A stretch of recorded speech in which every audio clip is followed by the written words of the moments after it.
उत्तर प्रदेश में पंचायत चुनाव की तैयारी करने वालों के लिए ये समय काफी ज्यादा मुश्किल गुजर रहा है। राज्य में अभी तक पंचायत चुनाव की घोषणा नहीं हुई है।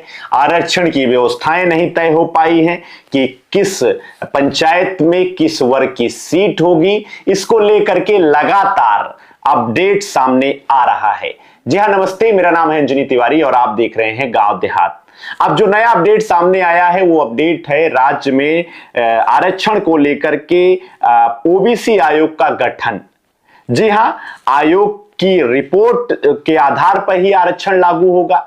पिछले कई महीनों से उत्तर प्रदेश में पिछड़ा वर्ग आयोग का गठन नहीं हुआ है। इसका कार्यकाल अक्टूबर 2025 में समाप्त हो चुका है, लेकिन एक पीआईएल की सुनवाई के दौरान हाईकोर्ट की लखनऊ की बेंच ने राज्य सरकार को तलब किया, जहां पर उत्तर प्रदेश की योगी आदित्यनाथ की सरकार ने बहुत सारी जानकारियां पंचायत चुनाव को लेकर के, आरक्षण को, ओबीसी आयोग के गठन को लेकर के स्पष्ट की है।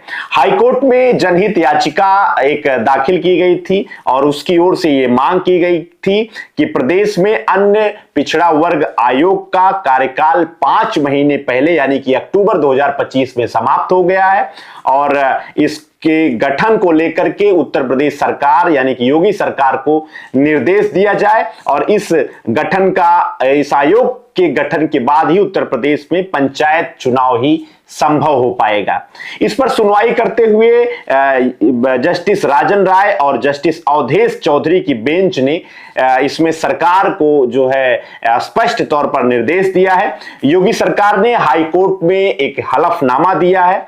पंचायत चुनाव से पहले इस हलफनामे में योगी सरकार पिछड़ा वर्ग आयोग का गठन करने की बात कही है। यह आयोग जो रिपोर्ट देगा उसी के आधार पे उत्तर प्रदेश में पंचायत चुनाव कराया जाएगा।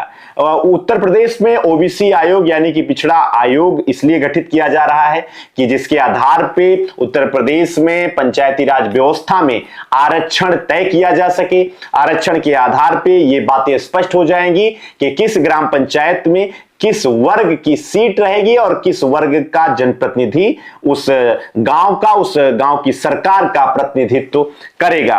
उत्तर प्रदेश में पंचायत चुनाव को लेकर के अभी तक किसी भी प्रकार की अधिसूचना नहीं जारी हुई है। पंचायत चुनाव को लेकर के एक जो सबसे बड़ी अपडेट सामने आई है वो यही आई है कि सरकार ने ओबीसी यानी कि पिछड़े वर्ग आयोग के गठन को लेकर के हलफनामा कोर्ट में दिया है और जल्द ही पिछड़ा वर्ग का गठन होगा और पंचायत चुनाव संपन्न उसी के आधार पे कराया जाएगा। फिलहाल मतदाता सूची के प्रकाशन को लेकर भी राज्य निर्वाचन आयोग की ओर से, चुनाव आयोग की ओर से एक जानकारी सामने आई है। इसमें अंतिम मतदाता सूची की तिथियों को बढ़ाते हुए 15 अप्रैल कर दिया गया है और अभी तक उत्तर प्रदेश में पंचायत चुनाव को लेकर के 2 महत्वपूर्ण अपडेट यही सामने आई है।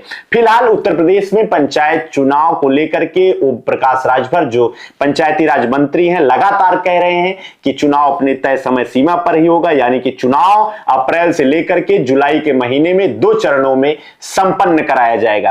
पहला जो चरण रहेगा वो ग्राम पंचायत, क्षेत्र पंचायत और जिला पंचायत सदस्य पद के लिए वोट डाले जाएंगे। दूसरा जो चरण रहेगा वो ब्लॉक प्रमुख और जिला पंचायत अध्यक्ष के लिए नामांकन करके उस पे मतदान की व्यवस्था को सुनिश्चित कराया जाएगा। फिलहाल और अधिक जानकारी के लिए चैनल पर अगर आप नए हैं तो कृपया गांव देहात को सब्सक्राइब कर लीजिए। आपके बीच में ही पंचायत चुनाव को लेकर के ऐसे ही तथ्यात्मक वीडियो लेकर हम आते रहेंगे। गांव देहात को देखते रहिए। आपका बहुत बहुत धन्यवाद।